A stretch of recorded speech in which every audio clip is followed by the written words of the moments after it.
It's here, Julia. It's the hump of the hump. I know you're very excited.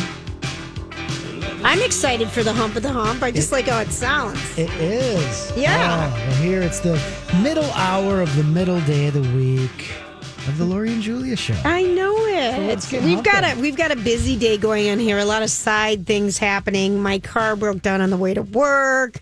We've got other things that are happening, so we're waiting for. I'm having vision Lori's issues. having vision issues. I'm waiting for callbacks, and people call you back during your show. How dare they? I How know, dare they? but I really need to know what was going on with my eyeball. I know. Lori's having flashing things happen. Are we okay? It is. It's only if I see lightning on the side of my eyes, then I'm in big trouble. Okay. But, like sometimes you can have like a piece of debris float around your eye.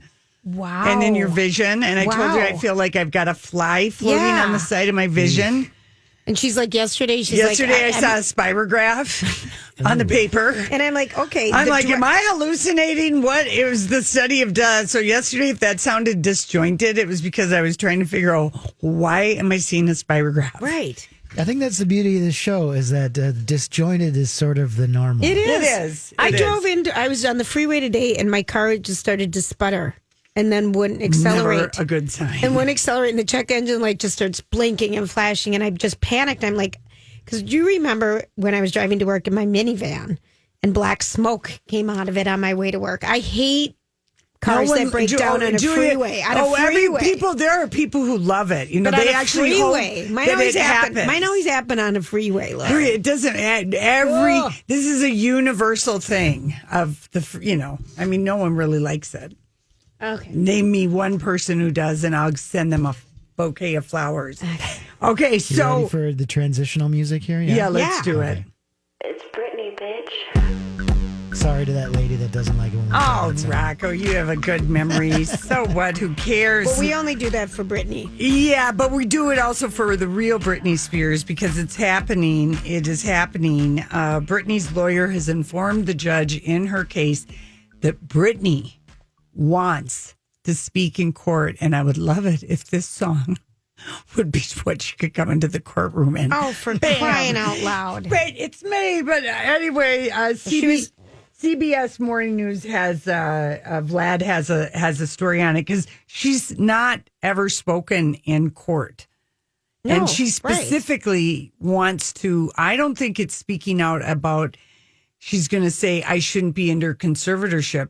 She wants to speak out about why she doesn't want her dad being in charge of her conservatorship. So, Britney Spears is set to break her years-long silence in the ongoing battle over her conservatorship. The pop star's court-appointed attorney said yesterday she had requested a hearing to speak to the court directly. The judge agreed to a hearing on June 23rd. Spears' lawyers didn't indicate what she might say.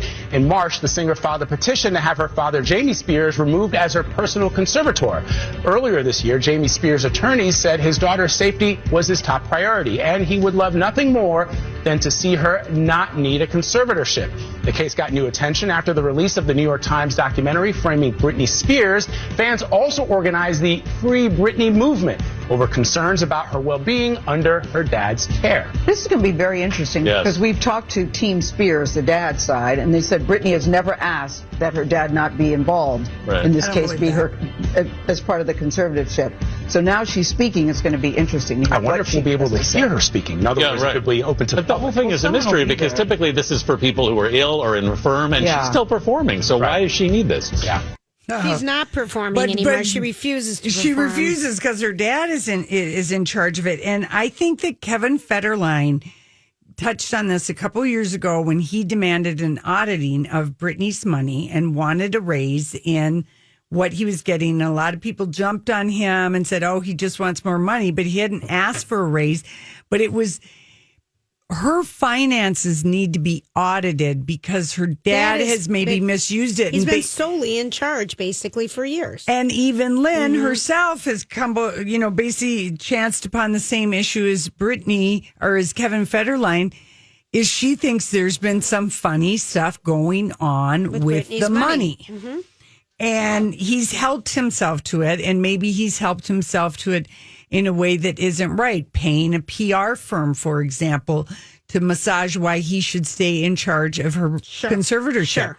Should he be allowed to take $500,000 of Britney's money and have a PR agency craft his image on why he should keep it? I'm going to say no.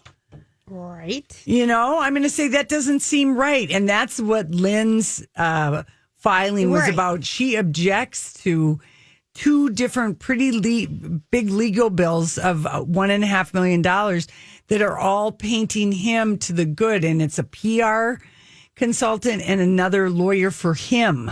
Right. And so that doesn't look good. And Kevin Federline felt that something fishy was going on. And this is one of the ways that they can get her out from under this. So the fact that she's going to speak in court, I mean, I just would love it if the courtroom lights would dim, the speakers would blast. But we know that's not going to happen. But I think the fact is that she wants to say in her own words, I think is what's going to happen. I want my father removed. I can't trust him to be doing the right thing. And this is June 23rd. June 23rd. Which is a Wednesday. If you want to write it down. I'm circling it on my calendar. Yeah. Mm-hmm. So, she's never addressed it. And her lawyer said she wants to address the court about the status of it. And they wanted to get her in even sooner, but this was the soonest. And there's another court hearing on July 14th. But, and then everything's been sealed for public view. And so the case continues. Yeah, she just wants to talk to the judge and just say, I want my dad out. I don't want him doing this anymore. It's interfering with my ability to have a relationship with my dad. 100%. That's what I would think. 100%. And she could totally argue that and say that. That would be fine, right.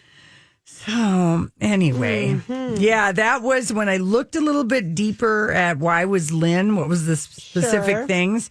And her dad paid a PR firm $500,000 to help him. To position. Yeah, that's ridiculous. Look good in the public eye. And that woman was on CBS talking about it. And they referenced that. And I thought, well, shouldn't you be paying for that out of your own money that you earn as the trustee? Right. Should you be dipping into your daughter's money to pay for that?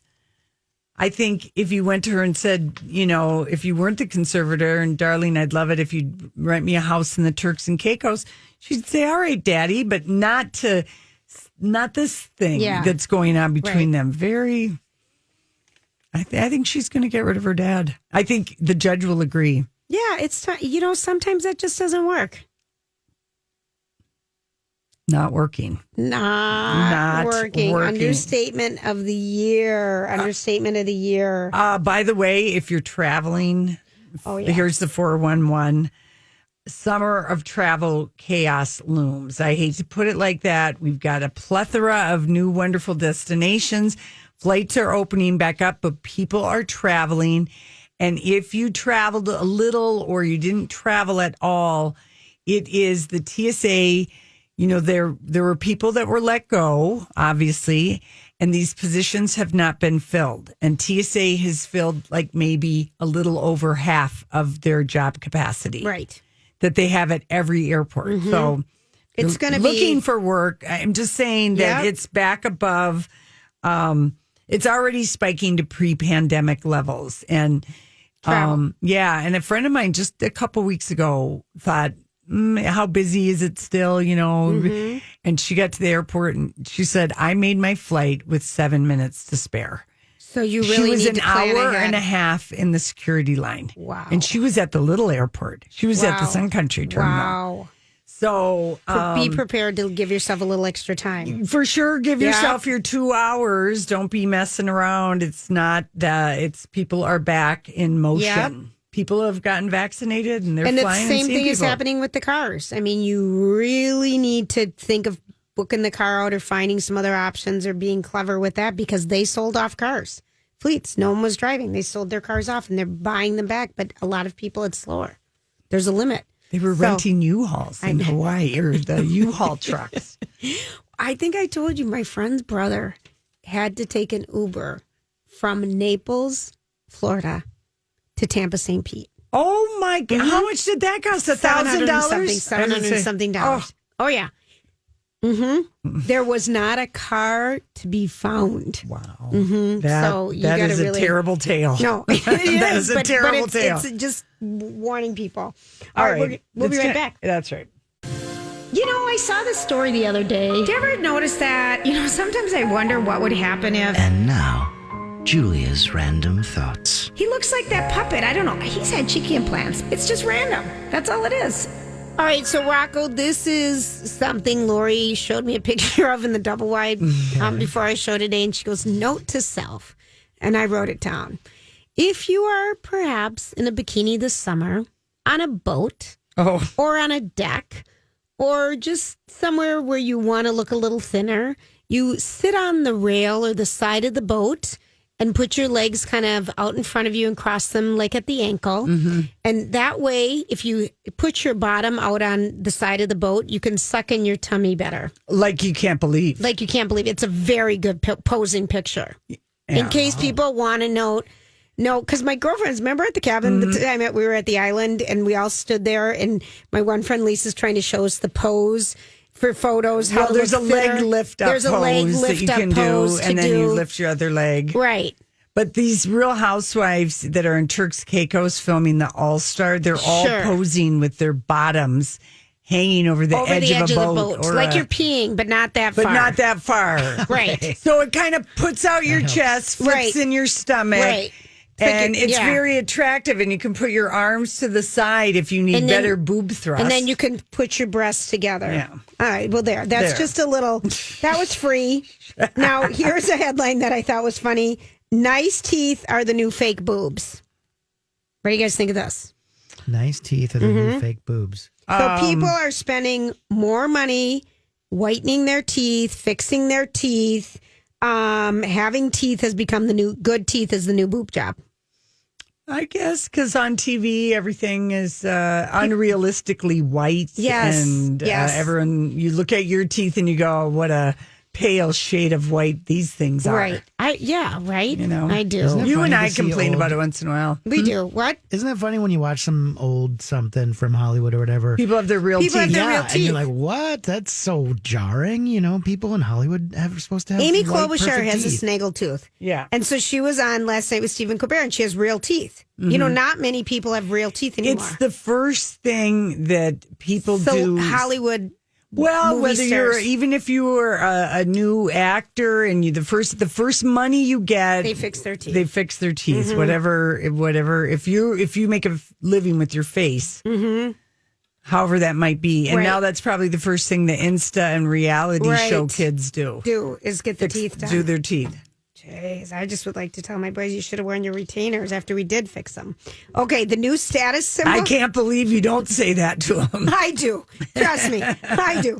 Okay, so the new status symbol right now, if you're, very flush, it's new teeth. No, that's basic. Okay. That's the basic entry level.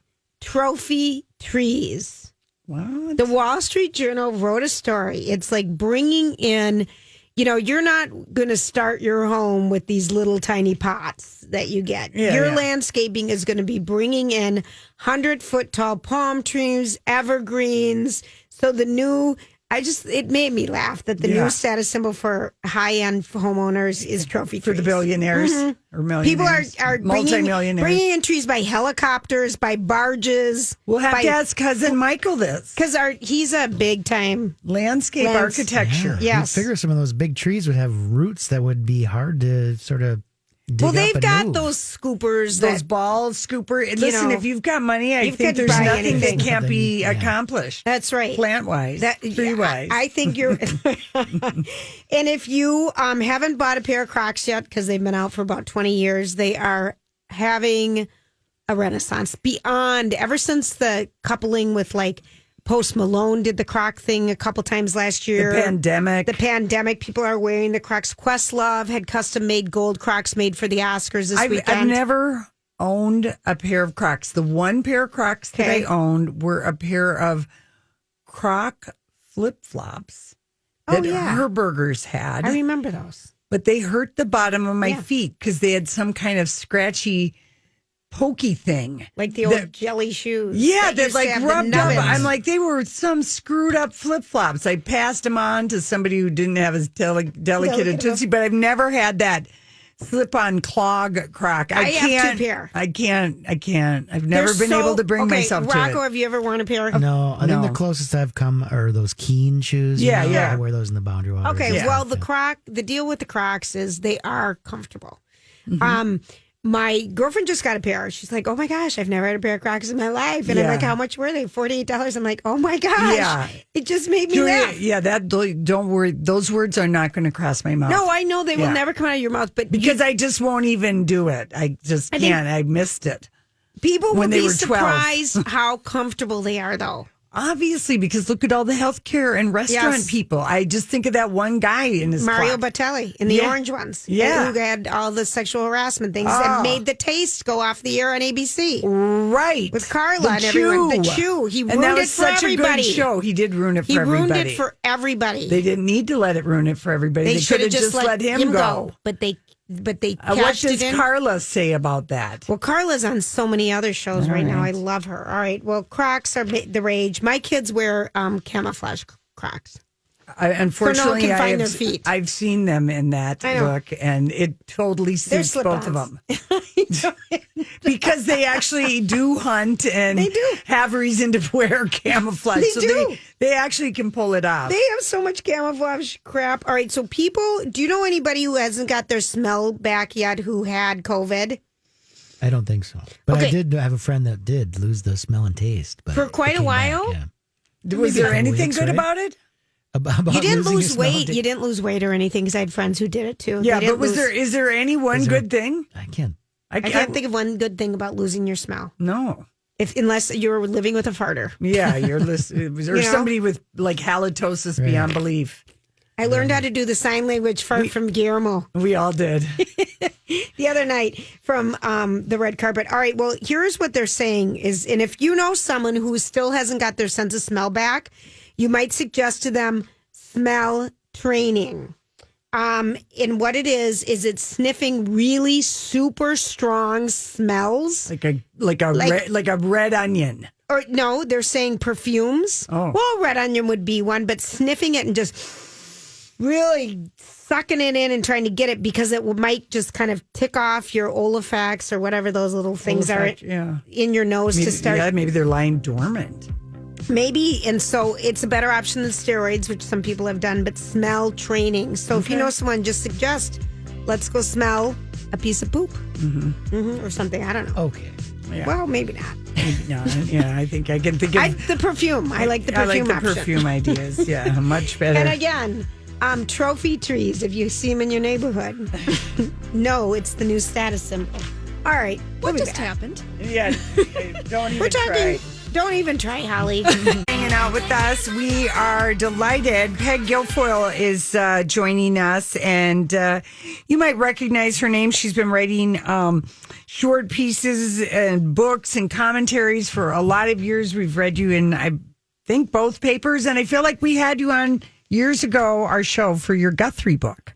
We had a lot of fun when we talked about that Guthrie book, full of good stories, good backstage stories. Well, right. And as I recall, we did quite a bit of laughing, I do believe. I know, and you were obviously in studio, but we're not at that point yet, but we were really happy to hear from you that you've put together, because you've written about so many things over the years, Peg, and you're a damn good writer and obviously a damn good listener. But we like this book, Essays from a Mid-American. It's called Singing All the Verses. How'd you get the idea to do this book?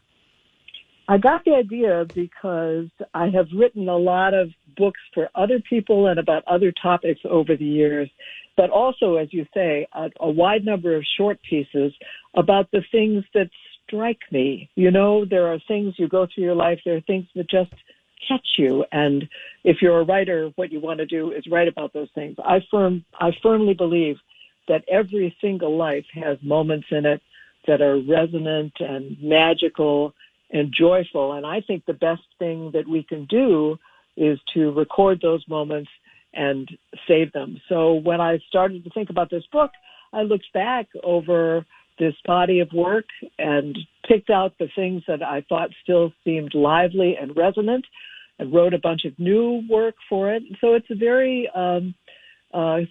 personal book. It's not a book about an institution like some of my other books.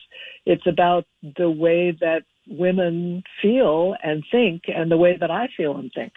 It's really, you're so witty and clever, and it's moving. It's really delightful. Do you have some favorites, or have people told you that they have some favorites in here that you want to share maybe a little? So I would love to read a little bit for you, but I've been doing this thing recently where I'm Zooming into book clubs, and I can do that through the website. People can contact me through the website. But for me as a writer, one of the great things about that is it gives you direct access to talking to your readers. And I say to them, which pieces do you like? And then they tell me, and that's very rewarding for me as a writer. And it also helps me remember what's funny for me is also funny for other people. What hooks me about motherhood or civic life or history or family history also hooks other people. So it's quite. I'm happy to say that every time I do a book club and I ask that question, it's not only one piece that people like. People like a wide variety of these pieces. Well, right. I liked your stuff on being a mom. Mothering boys. Because I've got two boys. You know, I know you have, a boy, and I think you have a girl. Do you have two boys? I do have. I have a boy and a girl. That's what I thought. Right, and I wrote this piece about mothering boys. Can I read just a couple of paragraphs? We would love it if you're just joining us. We're talking with Peg Guilfoyle. Peg Guilfoyle, thank you. So this piece is called Mothering Boys, and I'll just read a couple of paragraphs. I think people will be able to identify with this. I never imagined myself as the mother of an 8-year-old boy. Oh, I've gotten used to young children. I face preschool classes unafraid. I'm the first one there for running noses, skinned knees, problems with sharing, and encounters with scary things. Solomon is not wiser. Mother Teresa no more patient. No one more adoring. No child goes unnoticed. No small triumph unapplauded. And I mean this. I love them. I hope these are abilities and joys that I will keep for the rest of my life. But life is moving on. I think I need some new skills. What, for example, is the correct response to this? We're window shopping on vacation in Peg. In an upscale little you keep reading it. In an upscale little resort town by the water, Rocco tried to get Peg back on. My son is dashing ahead up the street when he stops to look in the window of a pricey women's shop. He turns and yells through the crowd, waving his arms happily. Hey, Mom, come look at this. This would make a great sex dress for you. It creates something of stirs the people who are walking by. Or the response to this. Lauren says, James is fat. Are you back, Peg? You should read this, not me. Can you hear me? Yes, now we can. Am I back? Yeah. Yes. Okay, good. So that little piece about being stopped on the street in the resort town is just one example of the utter hilariousness of being a parent every day. It really does make you laugh, doesn't it? With boys. There's something. I think kids in general, they just bring up things. But there is something about boys too. I like the next. It's just funny what kids say. And this is the collection of different essays, singing all the verses. Are these things that you'd written down over a long period of time and just you thought, I'm going to do something now with this? Or did you sit down? A little bit of both. I had written some of these pieces had been published in various newspapers or magazines or wherever else. And some of them I wrote and created just for this book. I wrote, for example, a piece about how to survive quarantine, which is not very much in the same tone as sex dresses on the street in the resort town. Mm-hmm. But there are so many ways to look at the world. And in spite of the things that we all face as challenges, it's a wonderful world. It's a funny world. It's a warm, living, beautiful world. And that's what this book tries to reflect. And you do a good job. And I think that's really important right now, because you talk about the magical, the joyful moments in the simplest moments that you can just find something to spark joy. And you really capture that and do that in this collection of essays. And what a treasure you are. Well, that's so kind of you to say so. I have to say that this book is a way of speaking to people and having people speak to me. So I've been very happy with this book, and again, with the wide variety. My husband was on the same softball team for 40 years, so there's a piece in here about an aging softball team and what it's like to age as softball people. Books about history, books about family history, books about trying to research your family history and the unexpected doors that you can open up to see into the past and also to see into the future. Peg, what got you interested in writing? I mean, what was the thing that got you hooked on, like, I want to do this, I want to tell stories? Well, like 7 million other people in the world, I think. I first was inspired when I read Little Women. Do you remember Little Women? Mm-hmm. Lori Wood. And I never in that read that novel, there are 4 girls, 4 daughters, and one of them is a writer. And that was the one that I identified in this novel, which was influential for many young girls at one time.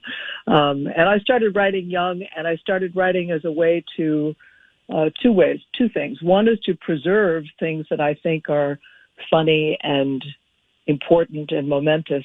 And also, like many writers, I write in a way to figure out what I think. Mm-hmm. When I write, I'm figuring out what I think. And that's the pleasure of placing the words together in the right order to make them reflect what you think. That's the craft of it and the pleasure of it for me. Yeah. And do you write something about every day? I write almost every day.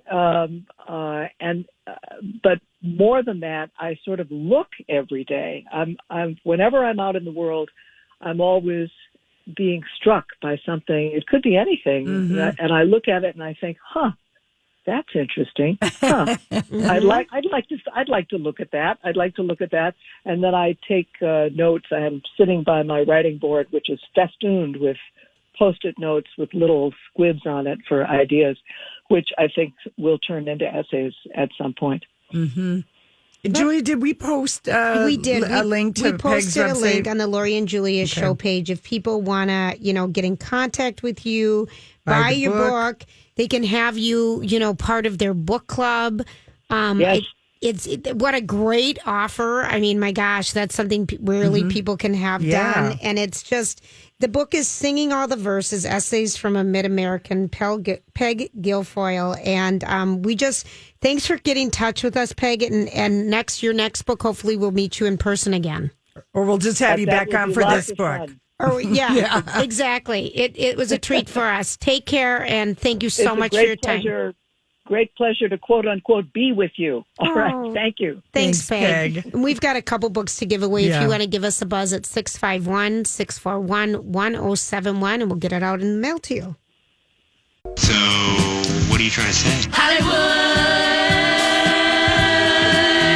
Hollywood speaking. What is the meaning All right, of let's this? Hollywood speak this. Okay, what are we speaking? Chloe, doing this quote on her Instagram story, just sharing the quote that just says, it's a quote by Sonia Sabinas, and she referenced it. People who don't hesitate to share a kind word or do a good deed to brighten someone else's days are the best kind of people. That's what she posts. Oh, for crying out. Okay, first of all, that is kind of, I'm not going to call it an insufferable quote, but Chloe. She's so desperate to get positive feedback. And like acting holy, or like, oh, she's so above all of this. You're the one who starts it all as far as like pretending that you're having some kind of everything is good with you and your guy who will never be faithful to you. And my favorite thing about this gal who came out, this Sydney Chase, that said she slept with her. But I know why she did the long kind of this people who don't hesitate to share a kind word or do a good deed to brighten someone else's day are the best kind of people. I mean, you got to slap your head and think about the stupid thing, but she did it because Sydney Chase, in her Instagram about her little dalliance with with Chloe's guy, she said, yeah, and everyone, and I don't know if you know, but Tristan has peekaboo dong. Which is an uncircumcised wiener. Okay. Peekaboo. That's my theory about why Chloe gave us this insufferable head scratching, kind of zen, but kind of because this girl, Sydney, said, I will quote, it was in her TikTok. She said, not only did we do it, but he reached out to me after the birthday party for True. And I'll say it. He had a peekaboo D. Okay. And then she apologized yesterday for calling it a peekaboo thing because that's too personal. And that's where Tristan got in big trouble because he is uncircumcised and only someone who'd been with him would know that. So Chloe is really, and maybe the lawyers called her and said, But I don't. Okay. I love that little detail that she added to that because then it explains everything. Yeah. It explains why Chloe has to do that stupid tweet because she can't do what she wants to do, which is bleep you to Tristan. Mm-hmm. Take your little peekaboo wiener and get it away from me. Right. That thing, I don't think there's enough sidecars in the world to contain that. He's just not ready to be He's not. monogamous. He's not. He likes being on the show. Yep. Okay. He's got an ego, Lori. Yeah. Okay. Bachelor Matt James said this to People magazine. I'm not pursuing. He was asked about, are you having something with this Rachel Kirkconnell on The Bachelor? And they were together last weekend out in California. Well, this is what he said. I'm not pursuing any relationships right now outside of that. I said I was going to focus on my relationship with her, and that means focusing on it. What a dumb answer. Why doesn't he just say yes? Because, Julia, he's not. Listen to it. I'm not pursuing any relationships right now. Okay, this is not inspiring words for a girl, a woman to hear about her guy. Yeah. Well, not right now. I'm focusing just on this one. And I said now. I was going to focus because that's what I told her. And so that's what I'm doing. I'm a stand-up guy. He's just I think he's kind of a... He's using her now because he's 100%. He's 29 and she's 24 and they don't belong together at all. But this is easy. People are tentatively sticking their nose or their toe or their peekaboo, back out in the water or in the wherever you like to lay down in the grass. But people are nervous. And so there is kind of a thing to go with people that you've been with. Sure.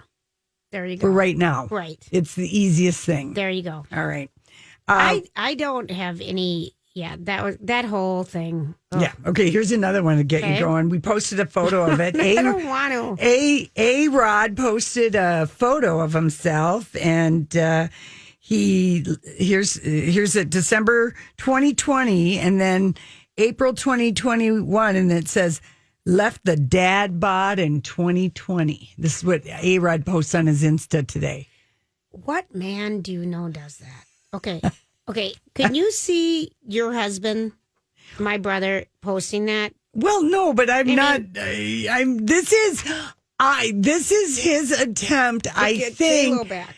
Yeah, I'm gonna lose weight for you, baby. I'm gonna look hotter like and people sexier. Look at how hot and sexy I am. And in the meantime, Jennifer's people are running to People magazine to basically talk about how much he sucks, and she's totally over it. Like checking in with J-Lo, she's still embarrassed about A-Rod.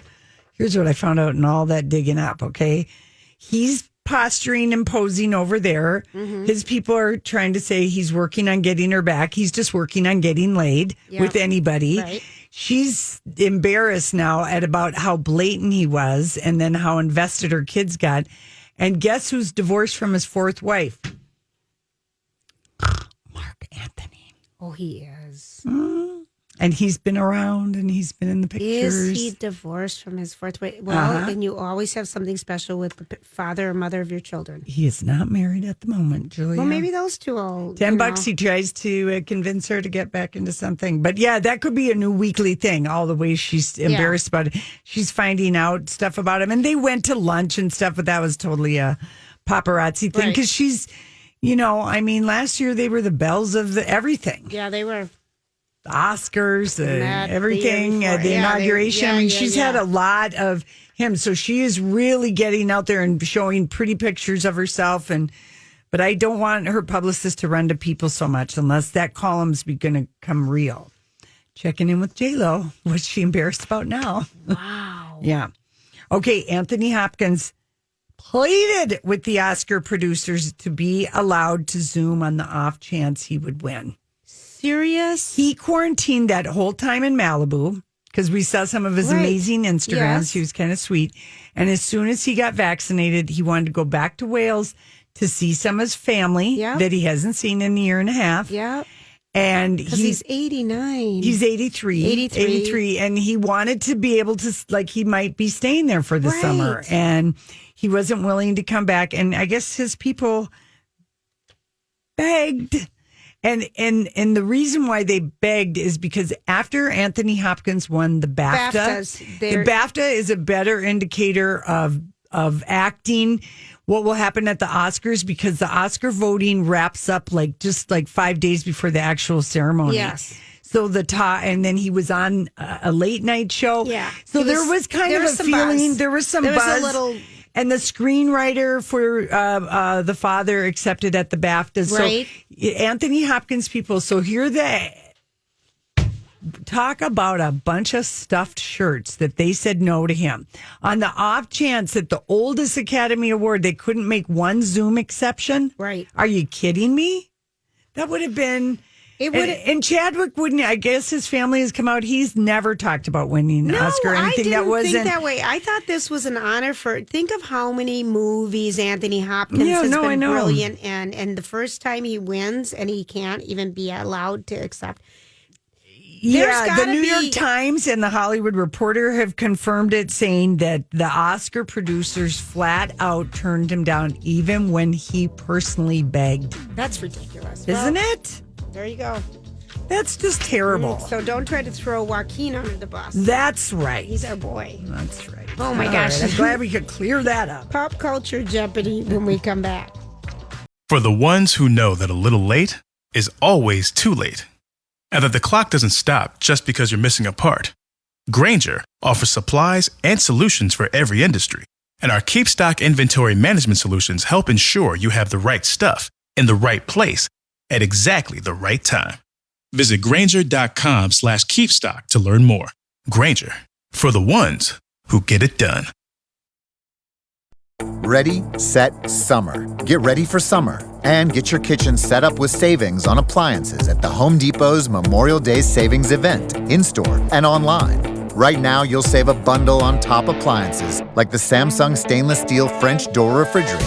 So kick your summer off strong with a kitchen upgrade during the Memorial Day Savings Event at the Home Depot. How doers get more done. U.S. only while supplies last. Free delivery on purchases of $396 or more. Valid through June 9th.